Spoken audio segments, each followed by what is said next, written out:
High risk neonate. तो देखिएगा ये जो नियोनेट है इसको काफ़ी टाइप्स का जो हाई रिस्क रहता है और कैसा कैसा हाई रिस्क यहाँ पर रहता है। तो जब भी बच्चे का बर्थ होता है तो उस बर्थ के बाद बच्चे में क्या क्या प्रॉब्लम देखने को मिलता है, क्या क्या कॉम्प्लिकेशन देखने को मिलता है, क्या क्या प्रॉब्लम है, क्या क्या कॉम्प्लिकेशन है, वो हम यहाँ पर डिस्कस करेंगे और सीक्वेंस वाइज यहाँ पर हम डिस्कस करेंगे कि हाई रिस्क नियोनेट क्या रहता है। और फर्स्ट वन जो हमारा इसमें टॉपिक आएगा हाई रिस्क नियोनेट में, वो हम पढ़ेंगे haemolytic disease in newborn.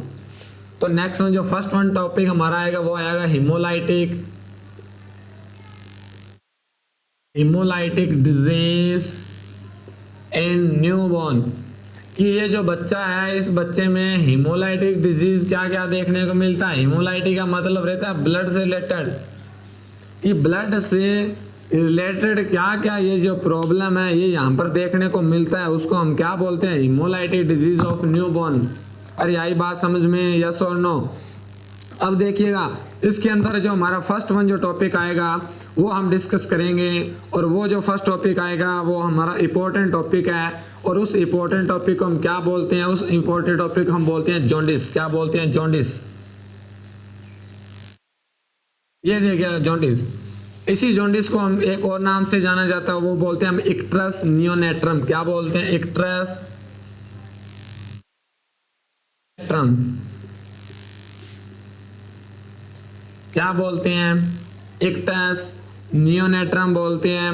Next मैं बात करूं इसी टॉपिक को एक और नाम से जाना जाता है, वो बोलते हैं हम कोलिस्टेसिस। क्या बोलते हैं, कोलिस्टेसिस। इसी को हम क्या बोलते हैं, कोलिस्टेसिस। क्लियर। तो ये देखिएगा एक ही टॉपिक है, काफी नेम है, क्या है, एक तो जॉन्डिस है, इसी को हम क्या बोलते हैं, इक्ट्रस नियोनेट्रम, और इसी को हम क्या बोलते हैं, कोलिस्टेसिस। क्या बोलते हैं हम इसको, कोलिस्टेसिस। तो देखिएगा हम बात करें जॉन्डिस का, हम बात करें इक्ट्रस नियोनेट्रम का, और हम बात करें कोलिस्टेसिस का। अब इन तीनों के होने का कारण क्या है, इन तीनों के होने का जो कारण है वो है आपका जो ब्लड रहता है, उस ब्लड में कंपोनेंट रहते हैं, उस कंपोनेंट में क्या हो जाना, डिस्टर्ब हो जाना। क्लियर। अरे यस और नो। अब देखिएगा इसी को हम क्या बोलते हैं, हिमोलाइटिक डिजीज ऑफ न्यूबॉर्न। अब सबसे पहले हम बात करेंगे कि ये जो जॉन्डिस रहता है ये जॉन्डिस होता क्या है। तो मैं बात करूं ये जो वर्ड जॉन्डिस है, ये जो आपका वर्ड जॉन्डिस है, the word jaundice is derived from, ये जो आपका वर्ड जॉन्डिस है वो कहां से लिया गया है, ये आपका जो वर्ड जॉन्डिस है वो लिया गया फ्रेंच वर्ड से, ड्राइव फ्रॉम फ्रेंच वर्ड। ये आपका फ्रेंच वर्ड से जो जॉन्डिस का जो वर्ड है वो लिया गया है, और इस फ्रेंच वर्ड का क्या मतलब रहता है, इसका मतलब रहता है विच मीन्स क्या, ये जो फ्रेंच है, अब वो फ्रेंच वर्ड कौन सा, जोन्स, कौन सा, जोन्स, वहां से ये जो वर्ड है लिया गया, और इस जोन्स का जो मतलब रहता है वो रहता है yellow, which means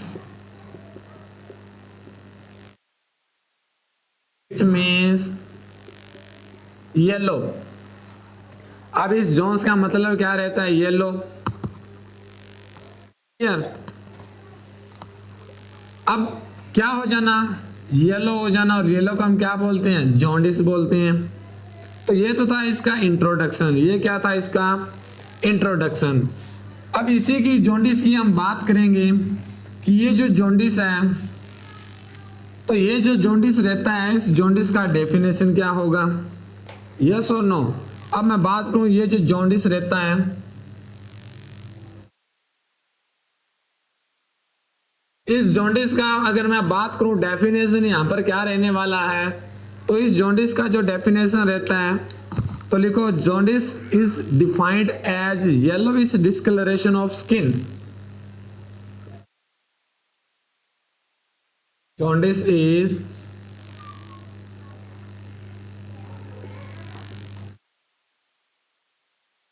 defined as yellowish discoloration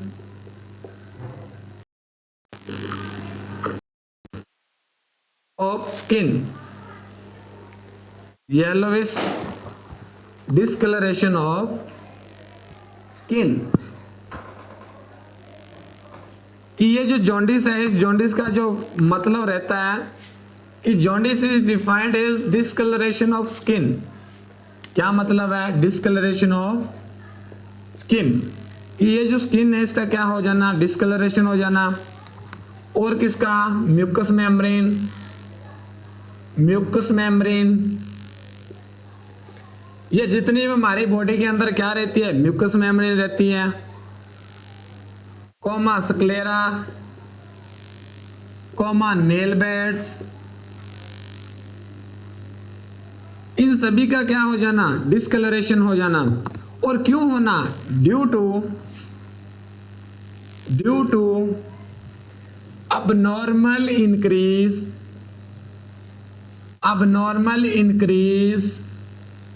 of bilirubin।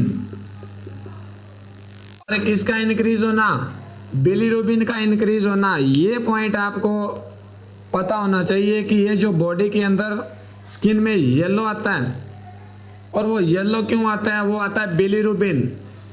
अब मोस्ट कॉमन अगर मैं बात करूं जॉन्डिस में अंदर, तो मोस्ट कॉमन कहां देखने को मिलता है, आपके स्क्लेरा में। और ये इंपॉर्टेंट क्वेश्चन है कि मोस्ट कॉमन कहां देखने को मिलता है, आपके स्क्लेरा में देखने को मिलता है। और बिलीरुबिन क्या होता है, बिलीरुबिन होता है and product of RBC, and product of RBC. ये आरबीसी का एंड प्रोडक्ट जो रहता है उसको हम क्या बोलते हैं, बिलीरुबिन। अरे क्या बोलते हैं, बिलीरुबिन बोलते हैं। क्लियर। अब देखिएगा मैं आपको इसका जो पैथोफिजियोलॉजी बताऊंगा, मैकेनिज्म बताऊंगा कि ये जो जॉन्डिस है, इस जॉन्डिस में बिलीरुबिन कहां से कैसे बनता है। तो देखिएगा ये बिलीरुबिन बनने का जो कारण है वो क्या है। तो सबसे पहले हमने पढ़ा कि ये जो बिलीरुबिन है, यह बिलीरुबिन किसका प्रोडक्ट है, आरबीसी का। अब हम बात करेंगे आरबीसी का। ये देखिएगा ये एक आरबीसीज है। क्लियर। ये कौन, एक आरबीसी है। और आरबीसी का मतलब रहता है रेड ब्लड सेल। अरे कौन रहता है, रेड ब्लड सेल रहता है। और ये जो आरबीसी का अगर मैं लाइफ स्पान की बात करूं, तो इसका जो लाइफ स्पान जो रहता है, अगर एक अडल्ट पर्सन है, उस अडल्ट पर्सन के अंदर रहता है 80 to 120 डेज। बट न्यूबॉर्न जो रहता है, जो लाइफ स्पान रहता है, गारंटी रहती है टूटने की, इसकी जो एज रहती है वो रहती है 60 to 80 डेज। अब बच्चा छोटा रहता है तो छोटा ही उसका लाइफ स्पान होगा। क्लियर। अब देखिएगा नेक्स्ट में इसमें क्या देखने को मिलता है कि ये जो आरबीसी रहता है, ये आरबीसी जब भी ब्रेकडाउन होगा, ये आरबीसी जब भी ब्रेकडाउन होगा, तो आरबीसी जब ब्रेकडाउन होता है तो देखिएगा इस आरबीसी के अंदर क्या होता है, इस आरबीसी के अंदर होता है हीमोग्लोबिन। अरे क्या होता है, हीमोग्लोबिन। अब ये जो हीमोग्लोबिन है, इस हीमोग्लोबिन में दो पार्ट होते हैं, एक होता है आपका हीम और एक होता है ग्लोबिन। अरे क्या होता है, ग्लोबिन। अब ग्लोबिन क्या होता है, अरे ग्लोबिन होता है क्या, प्रोटीन एंड फॉस्फोलिपिड। अरे ग्लोबिन क्या होता है, ग्लोबिन होता है आपका प्रोटीन एंड फॉस्फोलिपिड। फॉस्फोलिपिड्स रहता है आपका। क्लियर। फॉस्फोलिपिड लिपोप्रोटीन होता है आपका।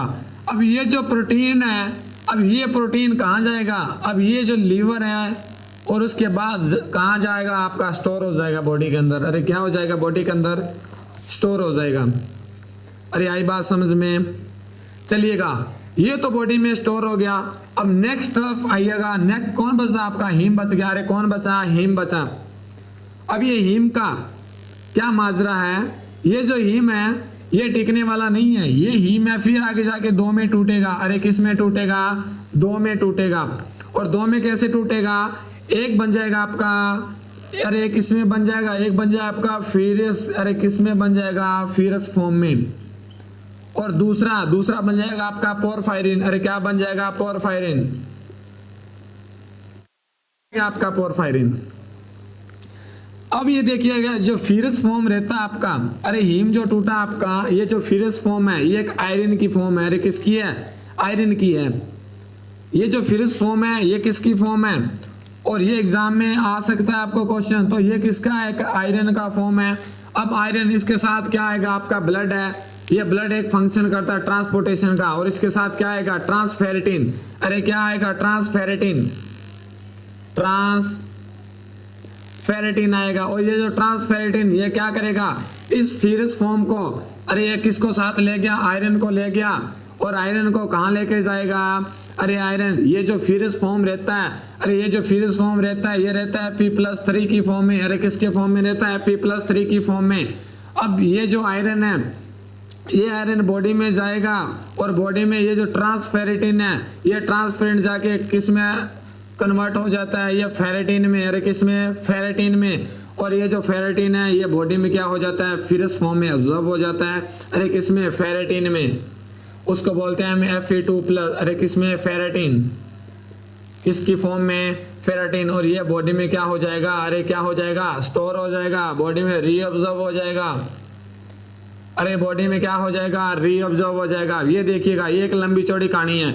अब ये गया, सबसे पहले देखिएगा क्या हुआ था कि आरबीसी है, ये आरबीसी रेड ब्लड सेल है, इसका लाइफ स्पैन कितना है? अरे अडल्ट में इतना है और न्यूबॉर्न में 60 to 80 है। और इसी आरबीसी का अगर मैं बात करूं साइज का, तो कितना साइज होता है? 7.2 माइक्रोमीटर। अरे कितना होता है? 7.2 माइक्रोमीटर। क्लियर?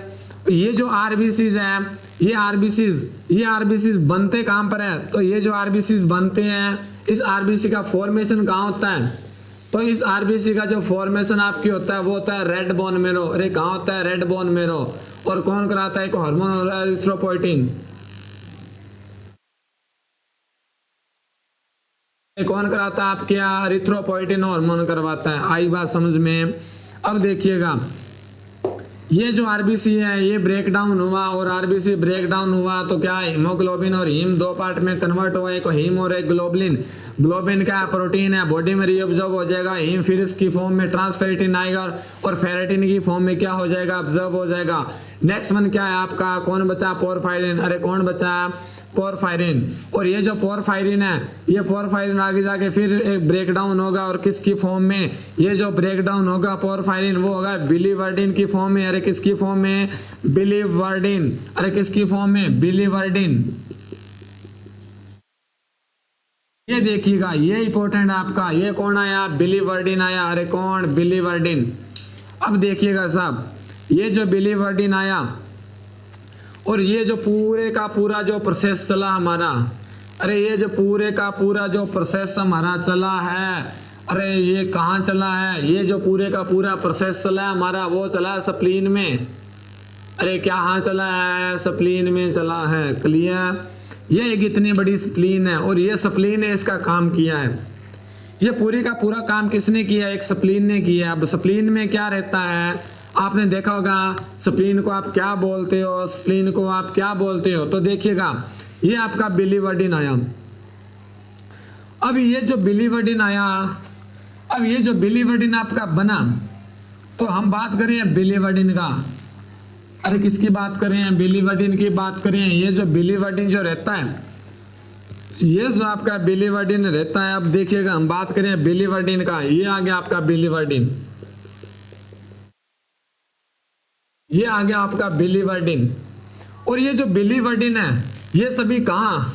मैं बात करूं ये जो आरबीसी है, अरे आरबीसी ब्रेकडाउन, ये आरबीसी ब्रेकडाउन कहाँ हुए? स्प्लीन में।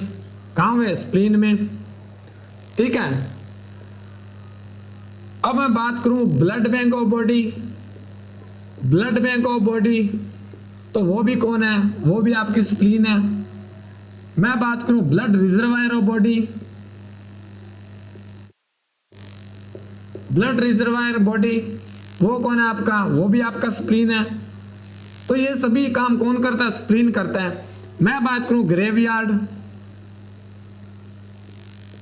ग्रेवयार्ड ऑफ आरबीसी, अरे ग्रेवयार्ड का मतलब रहता है आरबीसी जहां ब्रेक डाउन होते हैं, टूटते हैं, मर जाते हैं तो उसको दफनाते हैं। ग्रेवयार्ड का मतलब रहता है कब्रिस्तान। तो वो कौन है? वो भी आपका कौन है? स्प्लीन। क्लियर। एक मैंने बोला ब्लड बैंक, दूसरा ब्लड बैंक क्यों बोला? ब्लड क्या करता है? स्प्लीन स्टोर करता है। कितना स्टोर करता है? 350 to 400 ml। अरे कितना? 350 to 400 ml। या आप बात कर सकते हो 1 यूनिट। अरे कितना? 1 यूनिट जो आपका ब्लड रहता है वो कहाँ स्टोर होता है? स्प्लीन में। तो देखिएगा कितने सारे क्वेश्चन है स्प्लीन से अराइज हुए हैं। अब हमने बात किया बिलीवर्डिन का। किसका बात किया? बिलीवर्डिन। अब ये जो बिलीवर्डिन है, ये बिलीवर्डिन क्या रहता है? अब जो बिलीवर्डिन है, इस बिलीवर्डिन पर क्या आता है? अरे इस बिलीवर्डिन पर क्या आता है? एक एंजाइम आता है। और वो एंजाइम कहाँ से आता है? स्प्लीन से। अरे कौन सा? वो जो एंजाइम आता है वो आता है biliverdin reductase, biliverdin reductase enzyme. और वो कहाँ से आया? अरे वो आया स्प्लीन से। अरे कहाँ से आया? बिलीवर्डिन रिडक्टेज एंजाइम जो आया वो आपका कहाँ से आया? स्प्लीन से आया। इसने क्या किया?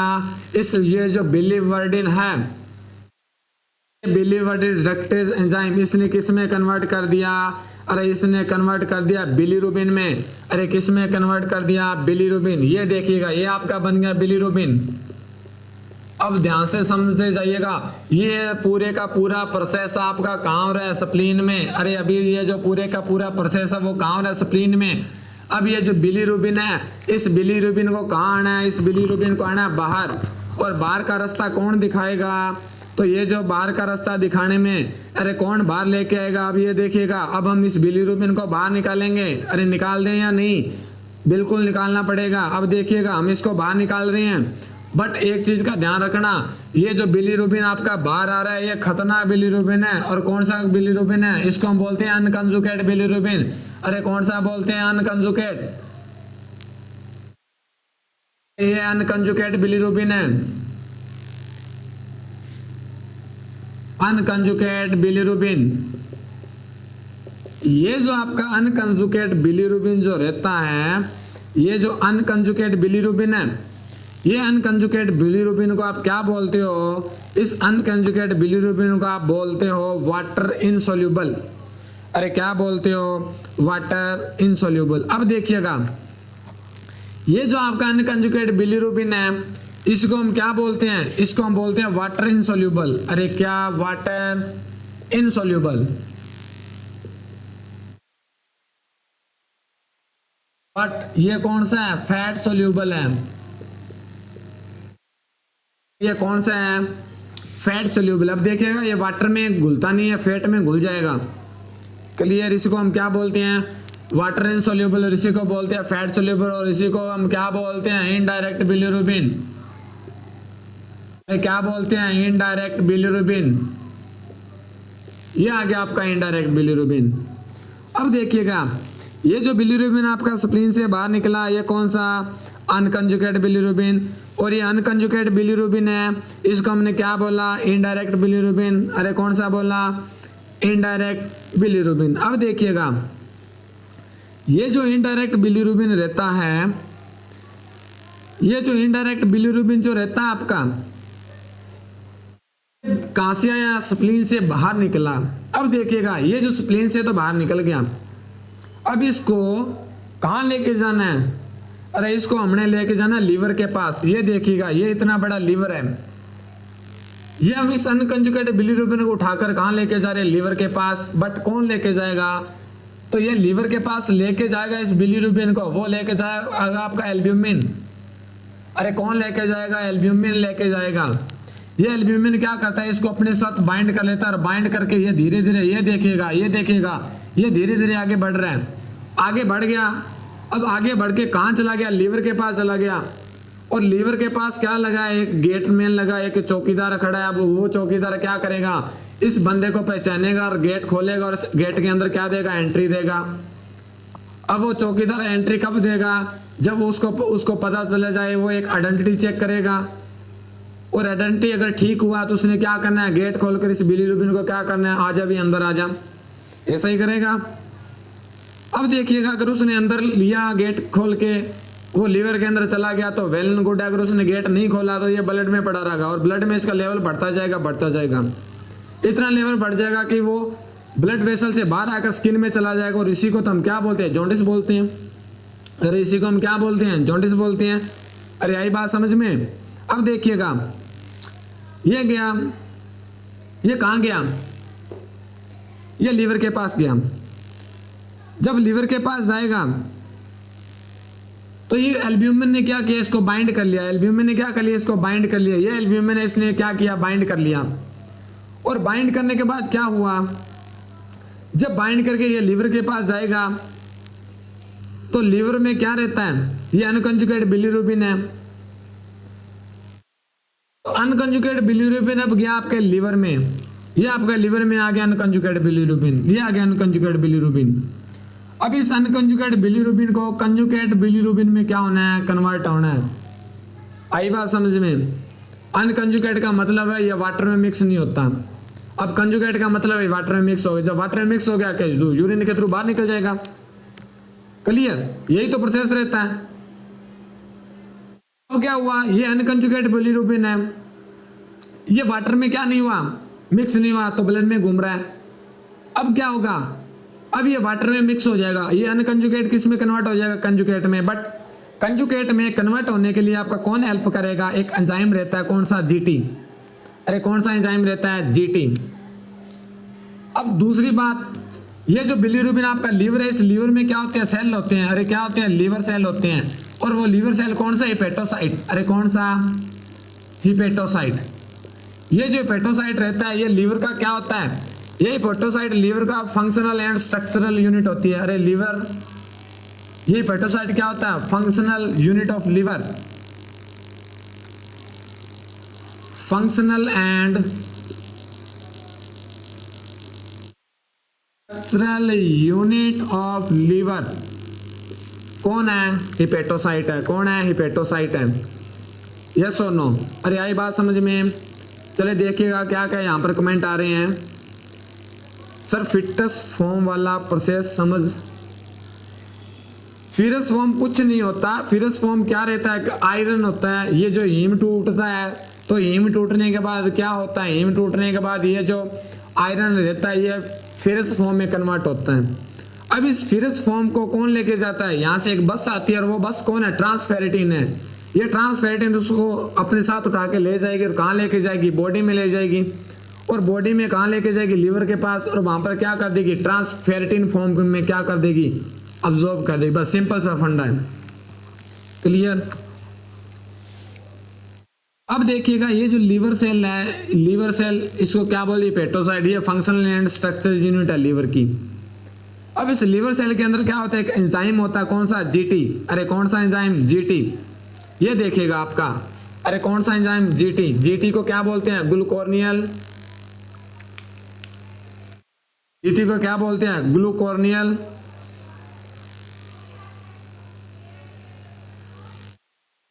या ग्लूकोर्निक एसिड।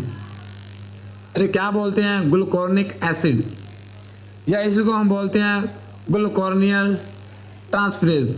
अब ये जो ग्लूकोर्निक एसिड है ये क्या करता है, अनकंजुगेट बिलीरुबिन टू किस में कन्वर्ट करता है, कंजुगेट बिलीरुबिन। अरे किस में कन्वर्ट कर देता है, कंजुगेट बिलीरुबिन। क्लियर। ये जो कंजुगेट बिलीरुबिन है, ये बिलीरुबिन कैसा है, ये फिर आपका वाटर सोल्यूबल है। अरे कैसा है, वाटर सोल्यूबल है। और ये कैसा है, डायरेक्ट बिलीरुबिन। अरे कैसा, डायरेक्ट बिलीरुबिन। आई बात समझ में, यस और नो। ये कैसा है, डायरेक्ट बिलीरुबिन है। अब देखिएगा ये जो बिलीरुबिन है, हमने बिलीरुबिन का बात किया कि ये जो अनकंजुगेट टू कंजुगेट में कौन कन्वर्ट करता है, तो ये जो कन्वर्ट करता है आपका जीटी, ग्लूकोनियल ट्रांसफेरेज। अरे कौन सा, ग्लूकोनियल ट्रांसफेरेज। और उसी को हम बोलते हैं ग्लूकोनिक एसिड। बट इसकी एग्जैक्ट अगर आप फुल फॉर्म पूछो तो ये रहता है UDPGT। उसको बोलते हैं यूरिडाइन डाइफॉस्फेट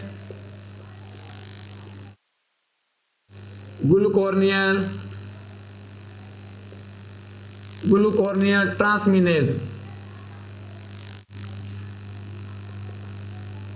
ये इसका फुल फॉर्म रहता है। अगर इसका पूरा नाम पूछे तो UDGPT ये एंजाइम रहता है। अब ये क्या करता है, ये अनकंजुकेट बिलीरुबिन को किस में कन्वर्ट कर देता है, कंजुकेट बिलीरुबिन।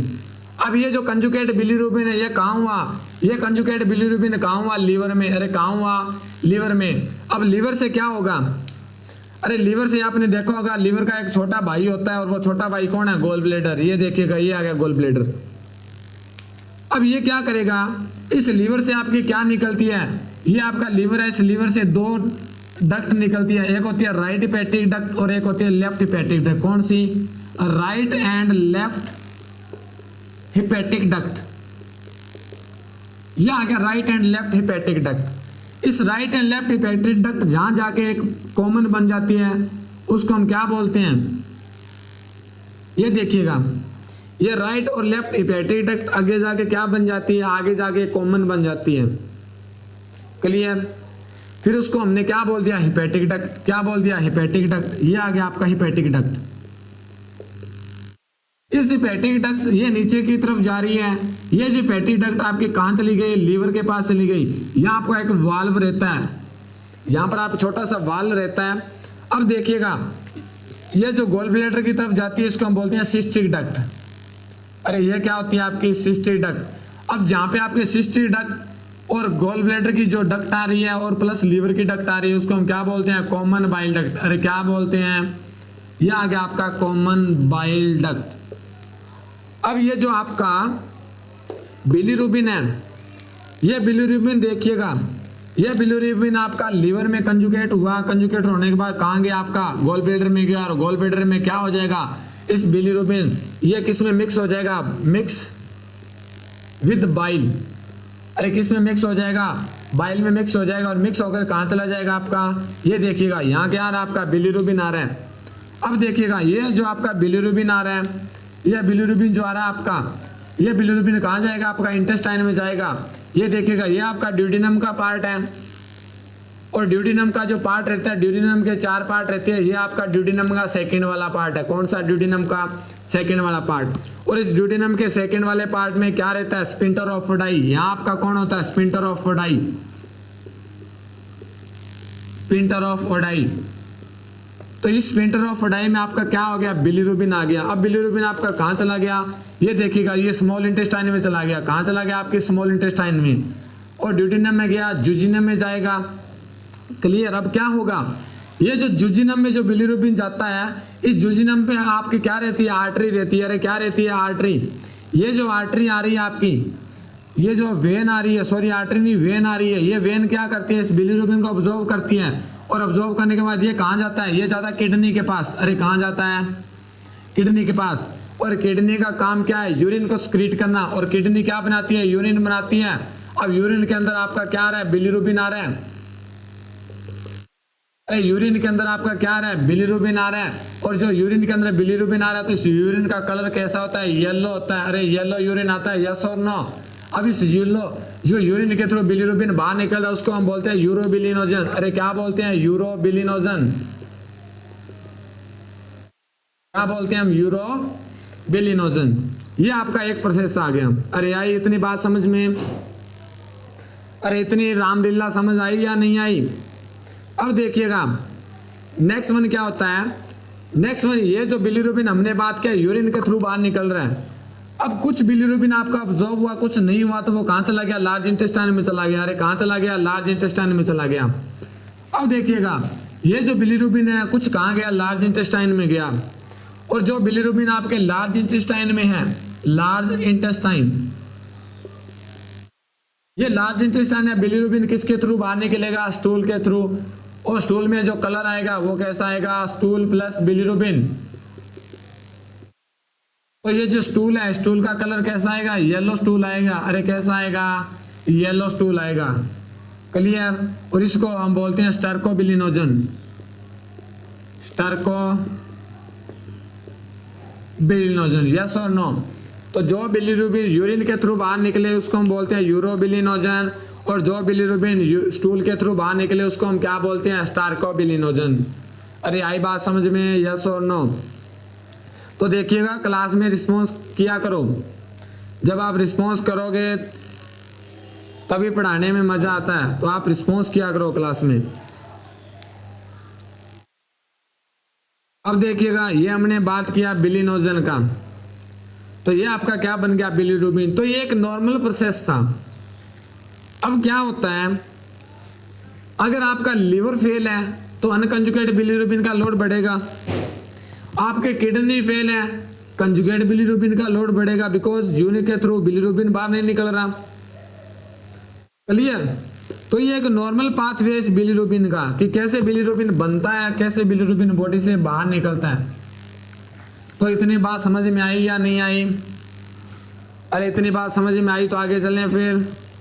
अब देखिएगा नेक्स्ट वन हम बात कर रहे हैं कि ये जो बिलीरुबिन है, ये बिलीरुबिन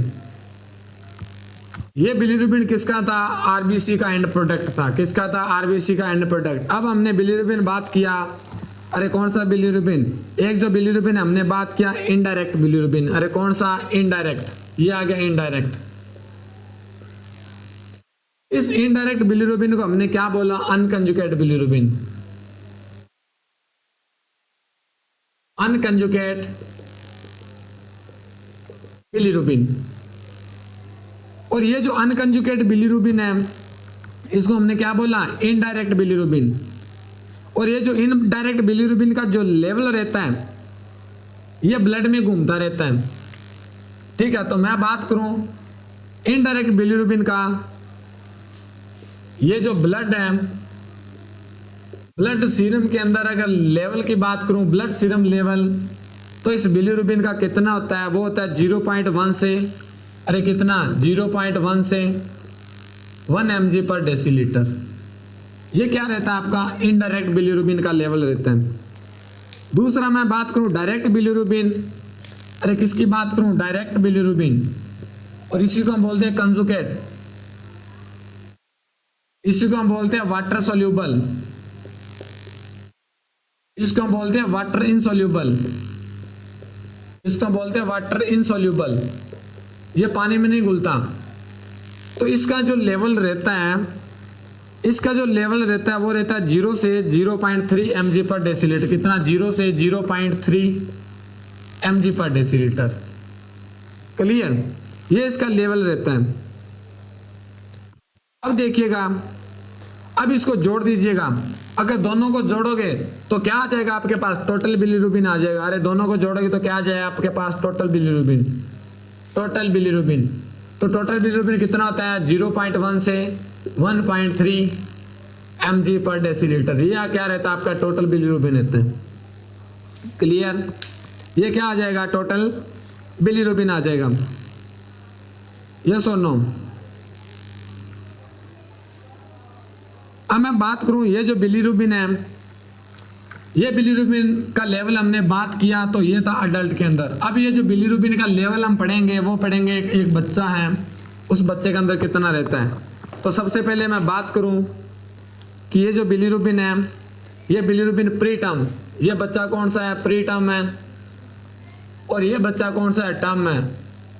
तो प्री टर्म और टर्म दोनों के अंदर डिफ्रेंशिएट रहता है।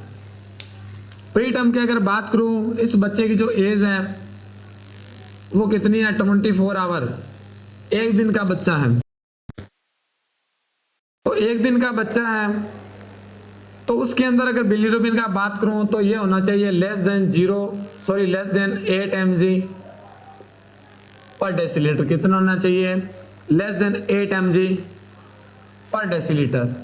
अगर बच्चे की एज कितनी है, बच्चे की एज जो है 1 से 3 दिन, अरे कितना है, 1 से 3 दिन का है, बच्चा बड़ा है। अब 1 से 3 दिन का मतलब है 24 to 48 आवर।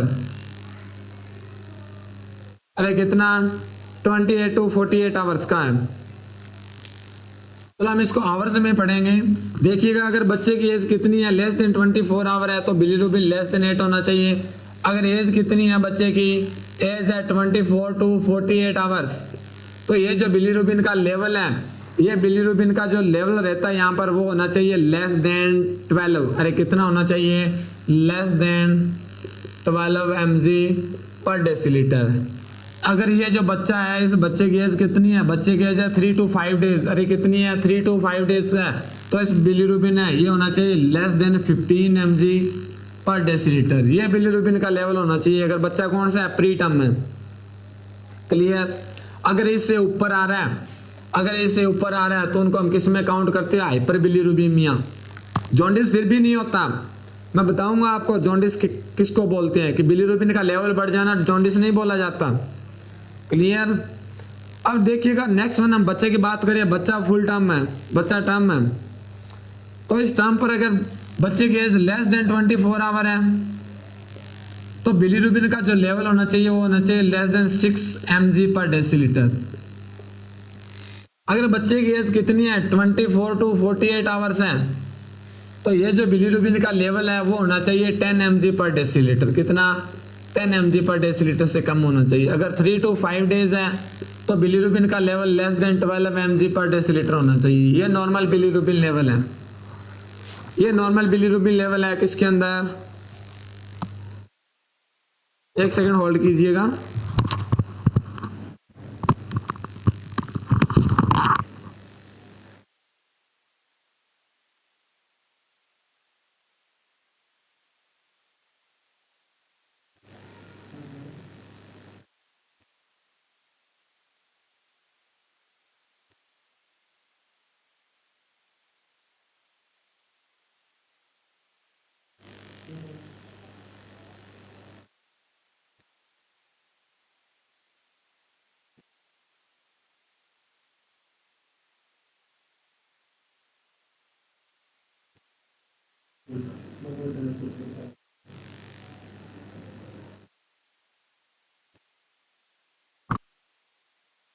तो देखिएगा ये था बिलीरुबिन का लेवल, कि कैसे कैसे ये जो बिलीरुबिन आपका बढ़ता है, कैसे कैसे ये जो बिलीरुबिन का लेवल आपका बढ़ता रहता है। क्लियर? आई बात समझ में? अब देखिएगा नेक्स्ट वन हम बात करते हैं। ये जो बिलीरुबिन है, ये बिलीरुबिन हमने किस में बात किया? ये बिलीरुबिन हमने देखा एक छोटा बच्चा है जो प्री टर्म है। क्लियर?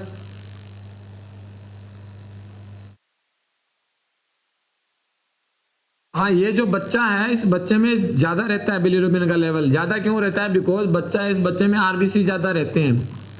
ये जो बच्चा है आरबीसी बच्चे में ज्यादा रहते हैं और लाइफ स्पैन बच्चे में आरबीसी का कम होता है, और उस आरबीसी कम होने के कारण, आरबीसी का लाइफ स्पैन कम होने के कारण आरबीसी ज्यादा टूटेंगे, और ज्यादा टूटेंगे तो बिलीरुबिन बढ़ेगा।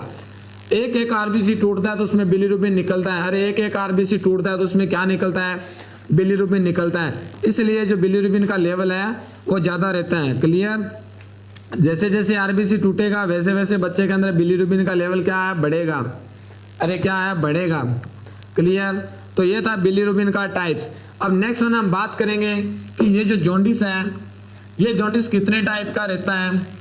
तो नेक्स्ट वन हम बात करें, ये जो जॉन्डिस है, ये जॉन्डिस कितने टाइप का रहता है। तो अगर अडल्ट की बात करें, अरे किसकी बात करें? अडल्ट की बात करें तो अडल्ट के अंदर जो जॉन्डिस रहता है वो 3 टाइप का रहता है। एक होता है प्री हिपेटिक, एक होता है हिपेटिक, और एक होता है पोस्ट हिपेटिक। कौन सा? एक होता है प्री हिपेटिक, सेकंड होता है हिपेटिक, और थर्ड जो होता है वो होता है पोस्ट हिपेटिक। अरे कौन सा होता है? Post hepatic. ये जो हिपेटिक रहता है, अब हिपेटिक और प्री हिपेटिक दोनों में क्या प्रॉब्लम है? देखिएगा, प्री हिपेटिक का मतलब है कि लीवर से पहले, और लीवर से पहले क्या? हीमोलाइटिक हो जाना। अरे क्या? Haemolytic disease. अगर आरबीसी टूटेंगे अडल्ट में तो जॉन्डिस रहेगा। यस और नो? दूसरा हम बात करें हिपेटिक का मतलब है लीवर प्रॉब्लम। अरे कौन सी? Liver problem. अगर लीवर में प्रॉब्लम है उसकी वजह से जो जॉन्डिस का लेवल बढ़ता है उसको हम बोलते हैं हिपेटिक। पोस्ट हिपेटिक का मतलब है ये भी ठीक है, ये भी ठीक है, प्रॉब्लम कहाँ है? अरे आपकी एक्सक्रीशन में है। अरे कहाँ प्रॉब्लम है? एक्सक्रीशन में क्या है? प्रॉब्लम है। तो ये जो जॉन्डिस रहता है इसको हम बोलते हैं प्री हिपेटिक, और उसको बोलते हैं हम हिपेटिक, और उसको हम बोलते हैं पोस्ट हिपेटिक। यस और नो? ओके ओके, अच्छी बात है, अगर समझ आ गई है तो well and done, very good. अब देखिएगा नेक्स्ट वन हम क्या कहते हैं, हमने जो जॉन्डिस पढ़ना है वो पढ़ना है बच्चे का। बच्चे में ये जो जॉन्डिस रहता है, बच्चे में जॉन्डिस रहता है 2 टाइप का, और उसी 2 टाइप से एग्जाम में क्वेश्चन पूछे जाते हैं। एक जो रहता है, हम बात करें टाइप्स ऑफ जॉन्डिस का, एक जो टाइप रहता है उसको हम बोलते हैं पैथोलॉजिकल जॉन्डिस। अरे कौन सा? पैथोलॉजिकल। पैथोलॉजिकल का मतलब रहता है डिजीज कंडीशन। जहां आपको पैथोलॉजिकल वर्ड सुने उसका मतलब रहता है डिजीज कंडीशन। क्लियर? और ये जो पैथोलॉजिकल जॉन्डिस है ये कितना होता है? ये होता है अक्कर 5%, ओनली ये 5% देखने को मिलता है। और ये क्यों होता है अक्कर? ये कब होता है? ये होता है विद इन 24 आवर। अरे कब होता है? With in 24 hour of birth. ये बर्थ के 24 आवर बाद ये देखने को मिलता है, उसको हम क्या बोलते हैं? पैथोलॉजिकल जॉन्डिस बोलते हैं। क्लियर? अब देखिएगा इस पैथोलॉजिकल जॉन्डिस के होने का कारण क्या क्या है। ये एग्जाम में डायरेक्ट पूछा जाता है जी। Jaundice occur first 24 hour of life. कौन सा? Pathological jaundice. क्लियर? तो ये जो जॉन्डिस कब होता है? It occur in first 24 hours of life. ये जो लाइफ के 24 आवर्स में आपका जॉन्डिस हो जाता है उसको हम क्या बोलते हैं? Pathological jaundice. इस पैथोलॉजिकल जॉन्डिस के होने के क्या क्या कॉजेज है? अरे क्या क्या कॉजेज है इस जॉन्डिस होने का? तो ये जो एक कॉजेज है वो एक्सेसिव आरबीसी डिस्ट्रक्शन। अरे कौन सा? Excessive RBC destruction. RBC destruction. उसके बाद मैं बात करूं सेकंड जो कॉज रहता है इसका। अब देखिएगा एक्सेसिव आरबीसी डिस्ट्रक्शन क्यों होता है? एक्सेसिव आरबीसी डिस्ट्रक्शन होने के क्या क्या कारण है? तो इसका कारण है हीमोलाइटिक डिजीज ऑफ न्यूबॉर्न। अरे क्या है? Haemolytic disease, haemolytic disease of newborn. कि ये जो न्यूबॉर्न है उसमें हीमोलाइटिक डिजीज हो गया। अब हीमोलाइटिक डिजीज कौन कौन सी होती हैं? RH इनकम्पैटिबिलिटी हो गया। अरे कौन सा? RH incompatibility, incompatibility. कि ये जो RH इनकम्पैटिबिलिटी का मतलब क्या रहता है? इसका मतलब है कि मदर का ब्लड ग्रुप क्या है? नेगेटिव है, और फिटस का ब्लड ग्रुप क्या है? अरे पॉजिटिव है। तो दोनों में क्या हो जाता है डिलीवरी के बाद? तो ये जो देखिएगा ये एक साइड में बात करूं, ये मदर है, एक साइड कौन है? फिटस है, और एक साइड कौन है? आपका फिटस है। ये देखिएगा ये मदर नेगेटिव है और बच्चा कौन सा है? पॉजिटिव है। तो पहली डिलीवरी, अरे फर्स्ट डिलीवरी क्या हो जाती है? पॉसिबल हो जाती है। फर्स्ट डिलीवरी पॉसिबल हो जाती है। अब कॉम्प्लिकेशन कहाँ आती है? सेकेंड डिलीवरी में आती है। ये आगे जाके हम इस टॉपिक को अच्छे से पढ़ेंगे। आप इतना देखिएगा, आप जस्ट एक बेसिक समझिएगा, बेसिक कॉन्सेप्ट की RH इनकम्पैटिबिलिटी क्या होता है। उसके बाद सेकंड में बात करूं और क्या कारण हो सकता है इसका, तो वो होता है ABO इनकम्पैटिबिलिटी। अरे ABO इनकम्पैटिबिलिटी के कारण होता है। नेक्स्ट में बात करूं, अरे नेक्स्ट किसकी बात करूं? G6PD deficiency. अरे किसकी? G6PD deficiency. और G6 का मतलब क्या रहता है? ग्लूकोज 6। अरे कौन सा? Glucose 6। Phosphate dehydrogenase, phosphate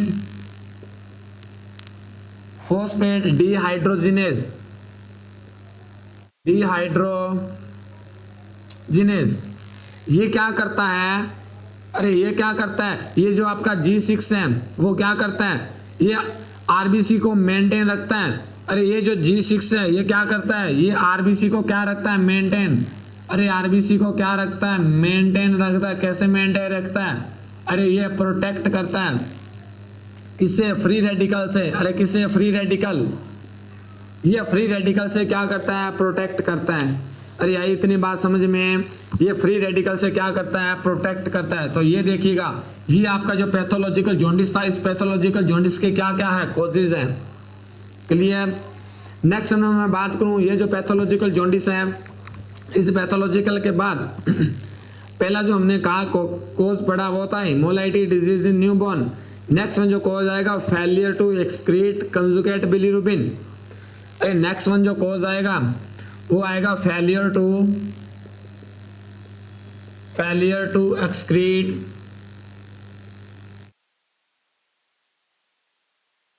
next one जो आएगा वो आएगा failure to excrete conjugate bilirubin. Conjugate bilirubin क्या है? जो कंजुगेट बिलीरुबिन है उसको बाहर निकालने में क्या हो गया? फेल हो गया है। अब कैसे फेल हो गया देखिएगा, आपने देखा होगा कि ये जो बाइल डक्ट है उस बाइल डक्ट में, अरे ये जो बाइल डक्ट है उसमें क्या आ गया? ऑब्स्ट्रक्शन आ गया। अरे कैसा? तो लिखो ऑब्स्ट्रक्शन इन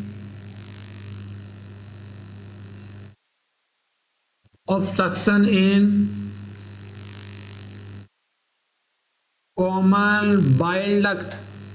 और कैसी ऑब्स्ट्रक्शन? कंजेनिटल। अरे कैसी ऑब्स्ट्रक्शन? कंजेनिटल। अगर बाइल डक्ट में क्या आ गया? ऑब्स्ट्रक्शन आ गई है तो उसको हम क्या बोलते हैं? अरे इसको हम क्या बोलते हैं? इसको बोलते हैं डूबिन जॉनसन सिंड्रोम।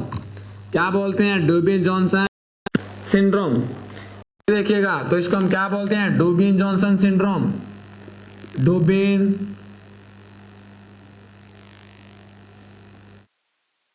जॉनसन सिंड्रोम ये एक साइंटिस्ट का नेम है जिसने इसका डिस्कवरी किया था, डूबिन जॉनसन सिंड्रोम। क्लियर? अब congenital obstruction in common bile duct, अगर उसके अंदर ऑब्स्ट्रक्शन आ गया तो क्या देखने को मिलेगा? अरे पैथोलॉजिकल जॉन्डिस देखने को मिलेगा, बिकॉज ये डिजीज कंडीशन के कारण होता है। अब तीसरा बात करें हम, अगर इसके अंदर ये ऑब्स्ट्रक्शन आ गया तो क्या होगा? तो ये इसके बाद क्या होगा? Increase load of conjugate bilirubin. अरे किसका लोड बढ़ेगा? कंजुगेट बिलीरुबिन का क्या बढ़ेगा? लोड बढ़ेगा। क्लियर? देखिएगा साहब, ये तो था आपका ये जो बाइल डक्ट है उस बाइल डक्ट में ऑब्स्ट्रक्शन आ गया। नेक्स्ट वन देखिएगा, नेक्स्ट वन क्या रहता है कि आपका ये जो बॉडी है उस बॉडी में एक लीवर है, इस लीवर में क्या था? एक एंजाइम था। अरे कौन सा एंजाइम? यूडीपीजीटी एंजाइम। अरे कौन सा एंजाइम? यूडीपीटी एंजाइम। इस एंजाइम का क्या हो गया? डेफिशिएंसी। और ये एंजाइम क्या करता था? अनकंजुगेट बिलीरुबिन को किस में कन्वर्ट करता था? कंजुगेट बिलीरुबिन में। अरे किस में? कंजुगेट बिलीरुबिन में। अब ये देखिएगा, ये जो एंजाइम है इस एंजाइम का क्या है? डेफिशिएंसी। अब देखिएगा, अगर इस एंजाइम का क्या? इफ पार्शियल डेफिशिएंसी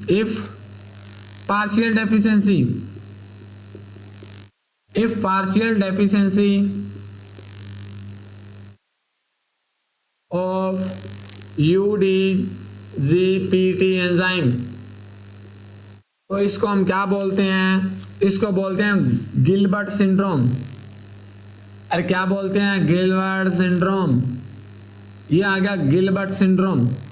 अगर पार्शियल का मतलब रहता थोड़ी बहुत ही, अगर क्या है डेफिशिएंसी हो रही है उसको हम क्या बोलते हैं? Gilbert syndrome. अरे क्या बोलते हैं? Gilbert syndrome. इस एंजाइम का क्या काम है? ये एंजाइम कहाँ मिलता है? Enzyme found in cell of liver. ये जो एंजाइम है ये कहाँ मिलता है? एंजाइम फाउंड इन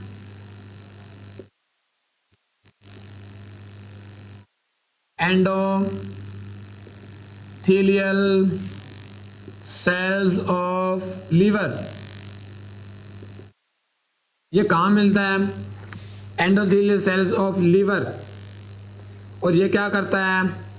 ये कंजुगेट बिलीरुबिन उसको कन्वर्ट करता है। क्लियर? अगर देखिएगा ये अगर क्या है? पार्शियल डेफिशिएंसी है, उसको हम क्या बोलते हैं? उसको बोलते हैं गिलबर्ट सिंड्रोम। अगर इसकी क्या है? कंप्लीट डेफिशिएंसी है। इफ कंप्लीट डेफिशिएंसी यानी ये एंजाइम क्या है? एब्सेंट है। अगर ये एंजाइम एब्सेंट है तो इसको हम बोलते हैं, अरे क्या बोलेंगे? क्रिगलर नेजर सिंड्रोम। क्या बोलते हैं? क्रिगलर नेज़र सिंड्रोम। ये देखिएगा, अगर इस एंजाइम की कंप्लीट डेफिशिएंसी है तो इसको हम बोलते हैं क्रीगलर नेज़र सिंड्रोम। अरे आई बात समझ में? ये है पैथोलॉजिकल जॉन्डिस होने का कारण। तो 3 यहाँ पर हमने इंपॉर्टेंट साइन पढ़े, ये तीनों एग्जाम में पूछे जाते हैं कि डूबी जॉनसन सिंड्रोम क्या होता है, तो उसमें बाइल डक्ट है, उसमें ऑब्स्ट्रक्शन हो जाती है। दूसरा हमने बात किया गिलबर्ट सिंड्रोम, तो आपका यूडीजीपीटी एंजाइम है उसका पार्शियल डेफिशिएंसी होता है। और तीसरा पढ़ा हमने क्रीगलर नेज़र सिंड्रोम, कंप्लीट ही एब्सेंट हो जाता है एंजाइम। अब इसके साइन सिम्टम क्या देखने को मिलेंगे, तो हमने बात किया sign symptom of pathological jaundice. Pathological jaundice, अरे sign symptom of pathological jaundice. तो देखिएगा क्या क्या साइन सिम्टम है। तो फर्स्ट में देखिएगा, it appear in first 24 hour after birth. It appear in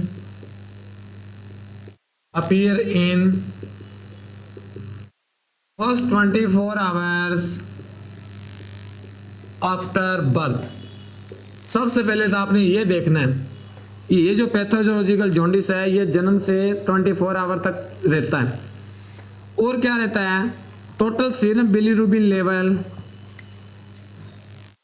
total serum bilirubin level in term more than 12 mg per deciliter and preterm more than 15 mg per deciliter, because preterm में RBC ज़्यादा टूटेंगे, बच्चा premature है। Clear? And और एक उसमें चीज और examiner पूछता है, sole and palm are involved. इसके आगे लिख लीजिएगा वेरी वेरी इंपॉर्टेंट, इसके आगे आप लिख लीजिएगा बड़ा बड़ा वेरी वेरी इंपॉर्टेंट, कि ये जो पैथोलॉजिकल जॉन्डिस है इसमें सोल एंड पाम दोनों क्या रहते हैं आपके इन्वॉल्व रहते हैं। अरे सोल एंड पाम दोनों क्या रहते हैं आपके इन्वॉल्व रहते हैं। तो ये था आपका पैथोलॉजिकल जॉन्डिस। नेक्स्ट में जो जॉन्डिस आएगा वो पढ़ेगा हम फिजियोलॉजिकल जॉन्डिस। अरे कौन सा? Physiological jaundice.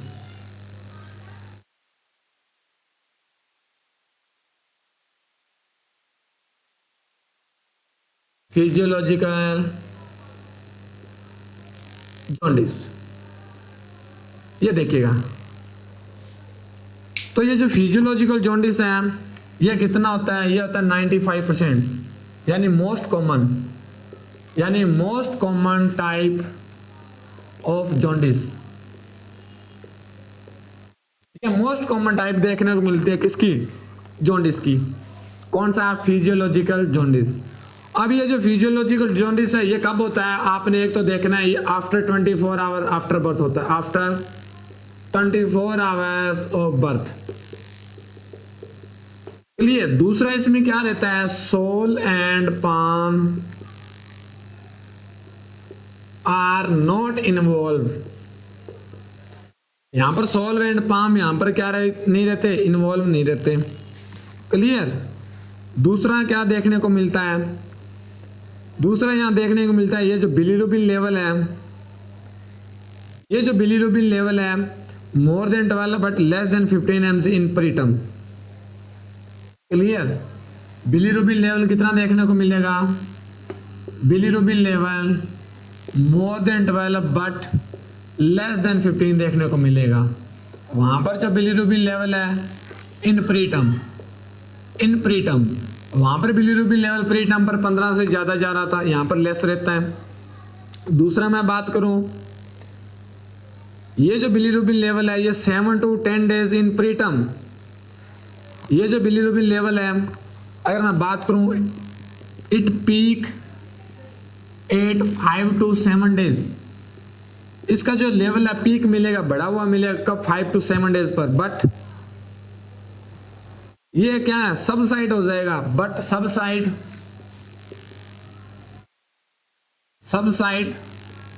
7 to 10 days in term and in term and 10 to 15 days in preterm। तो ये देखिए, ये बच्चे में 1 वीक तक रहता है, ये बच्चे में 2 वीक तक रहता है, तो उसके बाद अपने आप सबसाइड हो जाता है।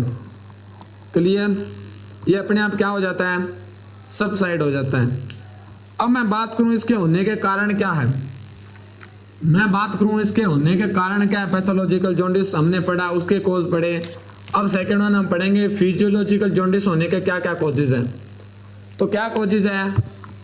ये जो इसके होने के कारण है, ये है पॉलीसाइथीमिया इन न्यूबॉर्न। अरे कौन? पॉलीसाइथीमिया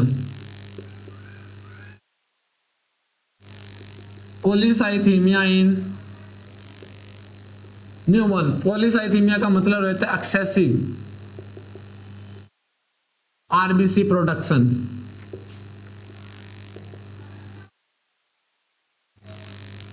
एक्सेसिव आरबीसी प्रोडक्शन, उसको हम क्या बोलते हैं? पॉलीसाइथीमिया। क्लियर? तो पॉलीसाइथीमिया इसका एक कोज है। अब पॉलीसाइथीमिया हो गया, दूसरा क्या है? डिक्रीज लाइफ स्पान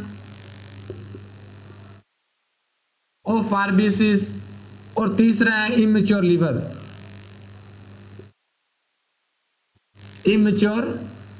कि ये जो बच्चे का लीवर है वो कैसा इमेच्योर है, उसके कारण क्या देखने को मिलता है? ये जॉन्डिस देखने को मिलता है। क्लियर? तो ये क्या था? ये था टाइप्स कि क्या क्या जॉन्डिस में टाइप देखने को मिलता है और क्या क्या उसके साइन सिम्टम देखने को मिलता है। अरे आई बात समझ में? नेक्स्ट वन हम इसका क्या करेंगे? डायग्नोज करेंगे। अरे नेक्स्ट वन हम क्या करेंगे इसका? ये हमने डायग्नोस्टिक इवैल्यूएशन करना है। और जब हम डायग्नोस्टिक इवैल्यूएशन करेंगे तो इस डायग्नोस्टिक इवैल्यूएशन में हम क्या देखेंगे? ये जो डायग्नोस्टिक इवैल्यूएशन है, इस डायग्नोस्टिक इवैल्यूएशन में हम देखेंगे कि ये जो बिलीरुबिन है। क्लियर? तो सबसे पहले हम क्या लेंगे? सबसे पहले हम बच्चे का करेंगे फिजिकल एग्जामिनेशन करेंगे, और जब फिजिकल एग्जामिनेशन करेंगे तो क्या मिलेगी? Yellowish discolouration. अरे क्या देखने को मिलेगा? Yellowish discolouration. और मोस्ट कॉमन कहाँ? स्क्लेरा में। तो मोस्ट कॉमन कहाँ देखने को मिलती है? स्क्लेरा में देखने को मिलेगी। क्लियर? उसके बाद हम क्या करते हैं? असेस करते हैं, और उस असेस के लिए हम यूज करते हैं क्या? Cramer rule. अरे क्या यूज करते हैं? Cramer rule. और इसी क्रैमर रूल को एक और नाम से जाना जाता है गैब्रियल क्रैमर, बिकॉज इसका जो क्रैमर रूल का डिस्कवरी किया था वो किया था गैब्रियल क्रैमर। इसने किया था गैब्रियल क्रैमर। क्लियर? REL है, REL, गैब्रियल क्रैमर। इसने क्या किया था? डिस्कवर किया था। क्या होता है क्रैमर रूल? तो देखिएगा, क्रैमर रूल में क्या होता है? ये एक बॉडी है, ये क्या एक बॉडी है। अब देखिएगा,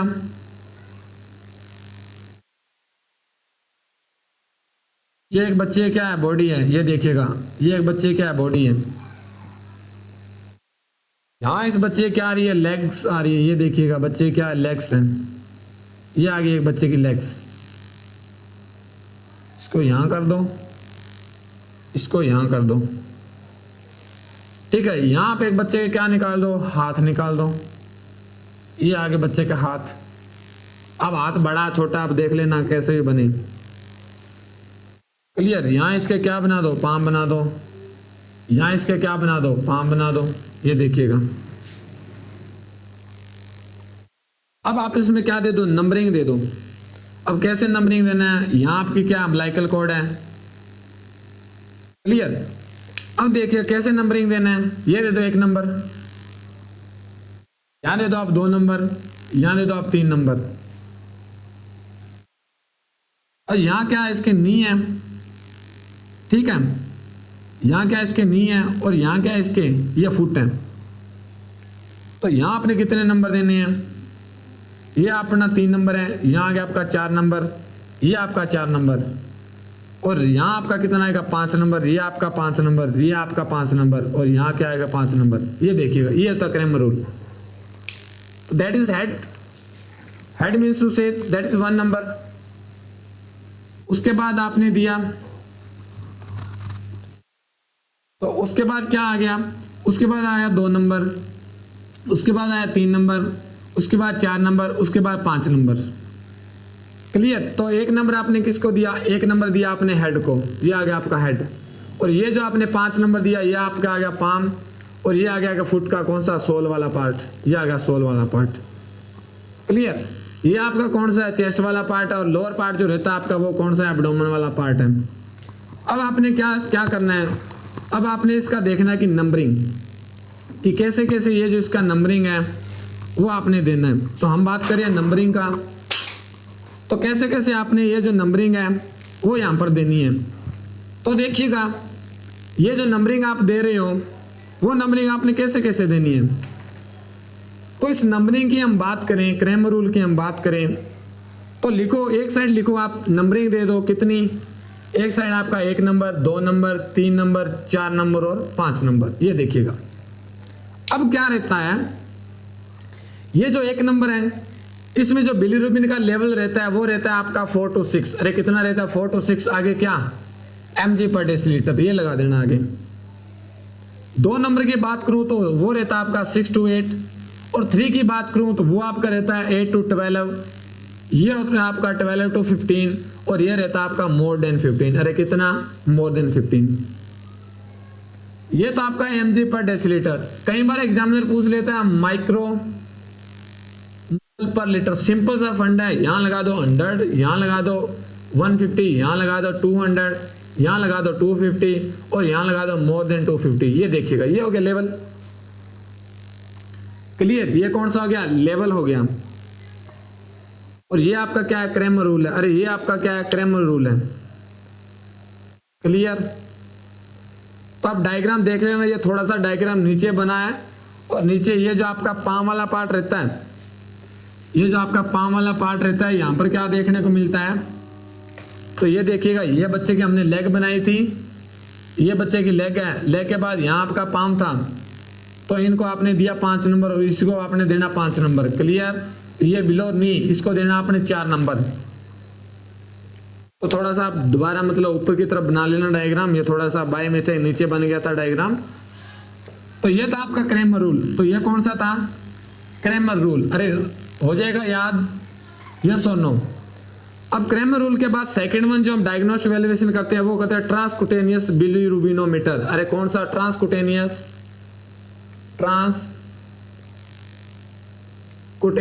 बिलीरुबिनोमीटर।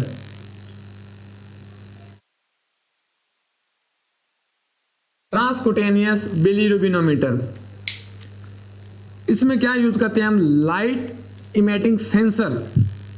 क्या यूज करते हैं, light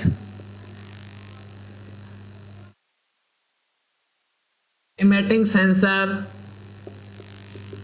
is placed over skin of newborn. कहां प्लेस करते हैं, न्यूबॉर्न की स्किन के ऊपर क्या करते हैं, प्लेस करते हैं। क्लियर। और स्किन में कहां पर, मोस्ट कॉमन फोरहेड। अरे मोस्ट कॉमन कहां, फोरहेड पर। ये मोस्ट कॉमन कहां करते हैं, फोरहेड पर करते हैं। और ये क्या होगा, ये क्या होगा, सबकुटेनियस रिफ्लेक्ट। ये सबकुटेनियस लेयर जो रहती है बच्चे की वो रिफ्लेक्ट करेगी। And check bilirubin level. और क्या चेक करना आपने, बिलीरुबिन का लेवल को चेक करना है। आई बात समझ में, क्या चेक करना आपने, बिलीरुबिन का लेवल चेक करना है। नेक्स्ट वन जो इसमें रहता है ट्रांसकुटेनियस बिलीरुबिनोमीटर के बाद अगर मैं बात करूं, नेक्स्ट वन जो डायग्नोस्टिक वैल्यूएशन हम करते हैं वो क्या करते हैं, वो जो करते हैं हम इन ग्राम इक्टेरोमीटर। अरे क्या करते हैं, इन ग्राम इक्टेरोमीटर। इन ग्राम इक्टेरोमीटर, ये जो इन ग्राम इक्टेरोमीटर है वो हम करते हैं और इन ग्राम हेक्टेरोमीटर में क्या रहता है? अरे इन ग्राम हेक्टेरोमीटर में हम क्या चेक करते हैं? इसमें ट्रांसपेरेंट स्ट्रिप होती है। अरे क्या रहती है? ट्रांसपेरेंट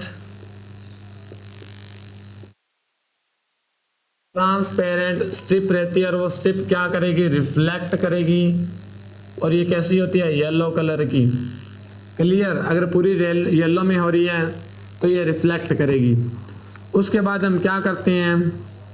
अरे उसके बाद हम कुछ इन्वेजिव प्रोसीजर करते हैं। अरे क्या करते हैं? इन्वेजिव प्रोसीजर में क्या करते हैं? Blood sampling. अरे क्या करते हैं? Blood sample. और ब्लड सैंपल में हम क्या देखते हैं? टोटल बिलीरुबिन लेवल देखते हैं, डिफरेंशियल बिलीरुबिन लेवल देखते हैं, और क्या देखते हैं? और आपके लीवर के जो एंजाइम रहते हैं, अरे कौन कौन से एंजाइम? एक होता है SGOT, एक होता है SGPT और एक होता है ALP। ये सभी देखते हैं। SGOT का मतलब रहता है सीरम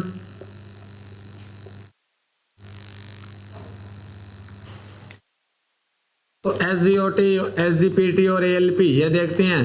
तो SGOT का फुल फॉर्म क्या रहता है? Serum glutamic oxalo acetic acid. क्या रहती है? सीरम ग्लूटामिक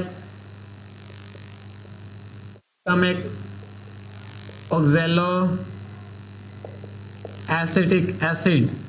और SGPT की क्या रहती है? Serum glutamic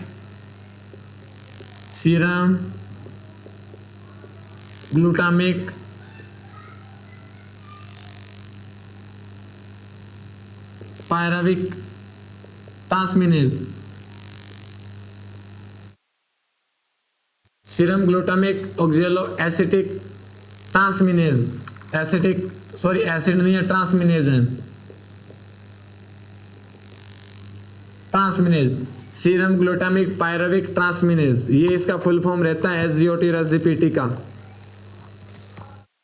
pyruvic transaminase. और LP का रहता है एल्कलाइन फॉस्फेट, एल्कलाइन फॉस्फेट। ये लीवर के एंजाइम रहते हैं। ये सभी कौन है? लीवर के एंजाइम है। अरे कौन है? लीवर एंजाइम है। अगर इनका लेवल बढ़ा हुआ होता है, अगर लेवल इंक्रीज हो जाता है तो ये फिर लीवर आपका फेल की कंडीशन में जाता है। और मैं बता दूं SGPT और SGOT का लेवल, SGOT का जो रहता है लेवल वो रहता है 5 to 35। अरे कितना? 5 to 35। और PT का रहता है 5 to 40 और LP का रहता है 150 to 150। अरे कितना रहता है? 50 to 150।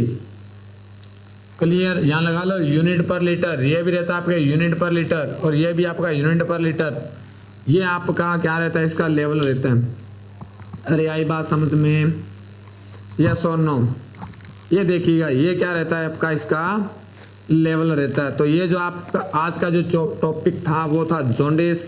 और इस जॉन्डिस में हमने डिफरेंट जो बातें हैं जो डिस्कस किया। हमने जॉन्डिस का डेफिनेशन पढ़ा, हमने जॉन्डिस का पैथोफिजियोलॉजी पढ़ा, और हमने इस जॉन्डिस का क्या पढ़ा?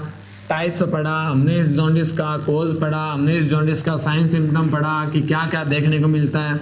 हमने इस जॉन्डिस का डायग्नोस्टिक इवैल्यूएशन पढ़ा। क्लियर? तो आज हमने इतना कुछ यहाँ पर क्या किया? हमने डिस्कस किया है।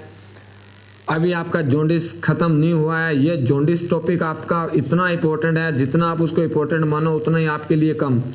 क्लियर? नेक्स्ट वन जो जॉन्डिस का जो टॉपिक है वो हम लेटर ऑन कल की क्लास में डिस्कस करेंगे। तो आज के लिए इतना ही, और बने रहिए श्री बालाजी नर्सिंग एकेडमी के साथ, और ज़्यादा से ज़्यादा बच्चों को इस एकेडमी के बारे में आप मोटिवेट कीजिएगा कि ये बालाजी नर्सिंग एकेडमी का ये जो बैच है वो शुरू हो गया है। तो आप बने रहिए इस बालाजी नर्सिंग एकेडमी के साथ और ज़्यादा से ज़्यादा जुड़ें और अपने फ्यूचर को यहाँ पर क्या करें? सिक्योर करें। तो आज के लिए इतना ही रहेगा। Thank you so much.